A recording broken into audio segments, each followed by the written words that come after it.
오늘 우리에게 주시는 하나님의 말씀은 신약성경 마태복음 22장 23절에서 33절까지입니다. 부활이 없다는 사두개인들이 그날 예수께 와서 물어 이르되, 선생님이여, 모세가 일렀으되 사람이 만일 자식이 없이 죽으면 그 동생이 그 아내에게 장가들어 형을 위하여 상속자를 세울지니라 하였나이다. 우리 중에 7형제가 있었는데 마지가 장가들었다가 죽어 상속자가 없으므로 그 아내를 그 동생에게 물려주고 그 둘째와 셋째로 7째까지 그렇게 하다가 최후에 그 여자도 죽었나이다. 그런즉 그들이 다 그를 취하였으니 부활 때에 7 중에 누구의 아내가 되리이까? 예수께서 대답하여 이르시되, 너희가 성경도 하나님의 능력도 알지 못하는 고로 오해하였도다. 부활 때에는 장가도 아니가고 시집도 아니가고 하늘에 있는 천사들과 같으니라. 죽은 자의 부활을 논할진대 하나님이 너희에게 말씀하신 바, 나는 아브라함의 하나님이요 이삭의 하나님이요 야곱의 하나님이로다 하신 것을 읽어보지 못하였느냐? 하나님은 죽은 자의 하나님이 아니요 살아있는 자의 하나님이시니라 하시니, 무리가 듣고 그의 가르치심에 놀랐더라. 질문 한 가지 드리고 말씀을 나눠볼까 합니다. 만약 성도님들 중에 자신이 읽어내는 성공과 재력, 그리고 삶의 터전에 위협이 되는 상대방이 있다면 어떻게 하시겠습니까? 인기리에 방송되고 있는 펜트하우스는 이를 극명하게 비추는 드라마입니다. 채워질 수 없는 욕망으로 집값 1번지, 교육 1번지에서 벌어지는 복수극으로서 자신의 기득권에 위협이 되는 이들을 복수하고 또 그들의 자식들마저도 서로가 서로를 물고 뜯는 관계로 발전하는 그런 드라마입니다. 오늘 본문에서도 자신들이 일궈낸 기득권을 쟁취하기 위해서 위협이 되는 이에게 시비를 걸며 함정에 빠뜨리기 위해 안달이 난 사람들이 나옵니다. 바로 사두개인들입니다. 그들은 산에 들린 회원으로서 막강한 부와 권력을 누리고 있었습니다. 그렇기 때문에 내세에 대한 열망이 크지 않았습니다. 자신들이 일궈낸 현실에서의 많은 부와 권력을 누리는 삶에 만족하고 있었습니다. 또한 사두개인들은 모세 오경만을 믿고 부활, 영생, 천국은 믿지 않았습니다. 왜냐하면 지금의 현실에 만족하고 있었기 때문이죠. 막강한 권력과 부를 가지고 있으니 더 이상 바랄 것이 없었습니다. 그래서 그들은 자신들의 기득권을 유지하기 위해서 성경의 일부만을 믿었고, 조금이라도 자신들을 위태롭게 하고 있는 자가 나타난다면 제거하고자 하였습니다. 그런데 어느 날 갑자기 예수라는 사람이 나타난 것입니다.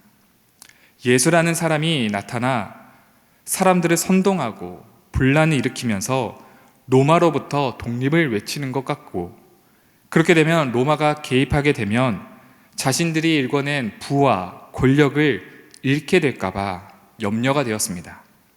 그래서 사두개인들은 어떻게 해서든 예수를 초장에 무너뜨리고자 했습니다.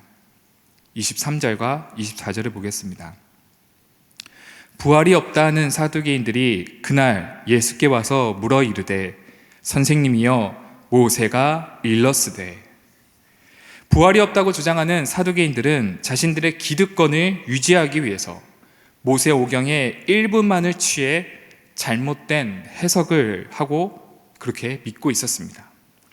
그들은 자신들의 기득권에 위협이 되는 예수를 무너뜨리기 위해서 자신들이 믿고 있는 모세오경의 말씀의 일부를 취해 부활이 없다라는 것을 비꼬면서 질문합니다. 어떤 사람이 아들이 없이 죽은 경우 형제 중 한 명이 그의 아내와 결혼해 가문을 잇게 하는 계대 결혼법을 들어서 극단적인 질문을 합니다. 7형제가 있었는데 마지가 상속자 없이 죽어 그의 아내가 둘째와 결혼하고 또 상속자 없이 죽어 둘째도 셋째도 그렇게 7째까지 죽게 된다면 마지막에 그의 아내마저도 죽게 되면 부활 때에 이 아내가 누구의 아내가 될 것이냐라는 질문이었습니다. 그때 예수님께서는 29절에서 다음과 같이 말씀하십니다. 예수께서 대답하여 이르시되 너희가 성경도 하나님의 능력도 알지 못하는 고로 오해하였도다. 그렇습니다. 사두개인들은 오직 자신들의 기득권을 유지하고 쟁취하기 위해서 성경의 일부만을 취해 자신들의 입맛대로 그렇게 취했습니다. 또한 그들은 태초에 하나님이 천지를 창조하시니라 라는 신앙의 대전제조차도 무시하였으며 하나님의 권능과 영광과 능력도 알지 못했습니다. 그들은 성경을 자신들의 기호에 맞게 요리하고 달면 먹고 쓰면 뱉으면서 자신들의 기득권을 유지하기 위한 수단으로서만 생각하였습니다. 그러나 비단 사두개인들만의 모습일까요? 우리들도 순간순간 하나님의 말씀을 오해하고 내 기호에 맞게끔 취할 때가 많이 있습니다. 성경 말씀을 인용하는 재미있는 이야기가 있습니다. 한 목사님이 성도님의 가정에 신방하기 위해 찾아갔다고 합니다.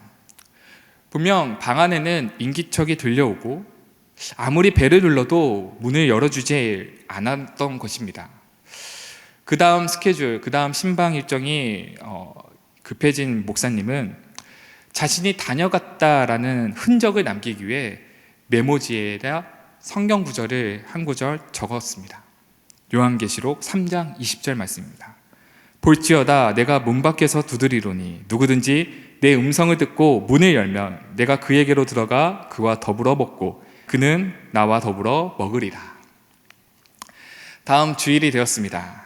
그 성도도 자신이 자기의 집에서 목사님을 기다렸다라는 그 증거를 남기기 위해 목사님이 했던 방식대로 성경 구절을 적어서 목사님께 건네주었다고 합니다. 창세기 3장 10절 말씀. 이르되 내가 동산에서 하나님의 소리를 듣고 내가 벗었으므로 두려워하여 숨었나이다. 재밌게 이 성경 구절을 자신의 상황에 맞게 갖다 붙인 재밌는 이야기죠. 하지만 종종 우리들은 성경 말씀을 내 입맛대로 기호에 맞게 달면 먹고 쓰면 뱉는 그렇게 자기 맛대로 요리할 때가 참 있습니다. 사두개인들도 자신들의 기득권을 쟁취하기 위해서 모세오경의 일부만을 취해 극단적인 예를 들며 부활이 없다라는 것을 밝히면서 예수님을 무너뜨리고자 하였던 거죠. 그때 예수님께서는 부활 때는 이생의 개념과는 전혀 다른 존재로 있다라는 것을 말해 주었습니다. 30절입니다. 부활 때는 장가도 아니가고 시집도 아니가고 하늘에 있는 천사들과 같으니라. 그러면서 사두개인들이 인용했던 그 모세오경의 말씀을 제대로 된 말씀을 하나님의 말씀을 선포한 것이죠. 32절입니다. 나는 아브라함의 하나님이요 이삭의 하나님이요 야곱의 하나님이라 하신 것을 읽어보지 못하였느냐. 하나님은 죽은 자의 하나님이 아니요 살아있는 자의 하나님이시니라 하시니. 모세가 떨기나무 아래에서 하나님을 만났을 때 선포된 말씀이죠. 부활이 없다면 당연히 아브라함과 이삭과 야곱은 과거의 사람이었기 때문에 하나님께서는 이와 같이 표현해야 했습니다. 나는 아브라함의 하나님이었다. 이렇게 표현해야 하는 것이 맞죠.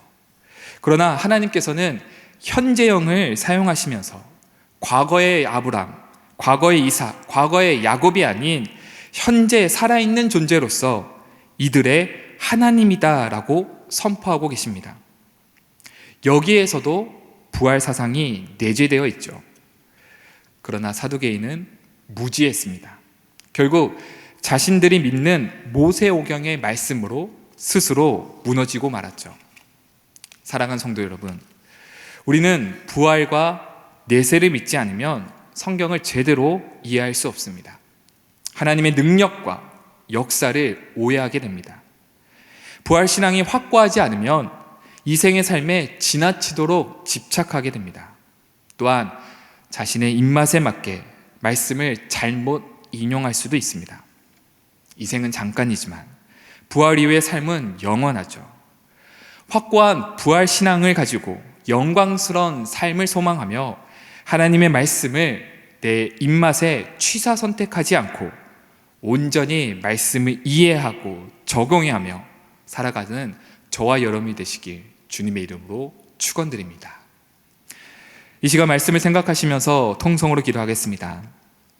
주님, 하나님의 말씀을 내 입맛대로, 내 기호대로 취사 선택하지 하며 달면 먹고 쓰면 뱉으며 그렇게 살아가지 않게 하여 주시옵소서. 이제는 하나님의 말씀이라면 어떤 말씀이든지 그대로 받아들이는 순종의 자세를 갖게 하여 주시옵소서. 또한 산자의 하나님 되신 예수 그리스도로 말미암아 확고한 부활의 신앙을 가지고 살아가게 하여 주시옵소서. 이 시간 통성으로 기도하겠습니다. 거룩하신 아버지 하나님, 감사드립니다. 오늘 귀한 말씀을 통하여서 바로 죽은 자의 하나님이 아니라 바로 산자의 하나님을 믿는 부활 신앙을 회복하게 하시니 감사드립니다. 하나님, 우리는 살아가면서 너무나도 하나님의 말씀을 내 입맛과 내 기호와 내 상황에 맞게끔 해석하고 또 잘못 인용할 때가 참 많이 있었습니다. 사두개인들도 자신의 기득권을 유지하기 위해서 모세 오경의 일부만을 취해서 부활이 없다라고 하고, 지금 이 생의 이 자랑과 이 생의 부와 권력만을 유지하기 위해서 안간힘에 썩어서 나였던 모습들, 하나님 저에게도 그런 모습이 있는가 다시 한번 말씀을 통해 깨닫게 하시니 감사드립니다. 하나님, 제가 말씀 앞에 온전하게 순종하며 온전하게 그 말씀을 받아들이게 하여 주시옵소서. 그 말씀을 내 생각과 내 말과 내 상황에 맞게끔 해석하고 잘못 인용하는 것이 아니라 온전히 그대로 하나님의 말씀을 그대로 받아들일 수 있도록 하여 주시고, 그리하여서 죽은 자의 하나님이 아닌 산자의 하나님으로서 부활신앙을 가지고서 살아가게 하여 주시옵소서. 이 말씀이 날마다 하나님이 주신 그 말씀으로 말미암아 새 생명을 얻으며 부활신앙을 가지면서 날마다 승리하며 살아갈 수 있도록 인도하여 주시옵소서. 이제는 우리 구주 예수 그리스도의 은혜와 하나님 아버지의 무한하신 사랑하심과 성령의 내주교통 충만하심이 하나님의 말씀을 있는 그대로 받아들이고 부활의 신앙을 가지고 살아가기로 다짐하는 모든 성도님들 머리 위에 지금으로부터 영원토록 함께 하옵시기를 간절히 축원하옵나이다. 아멘.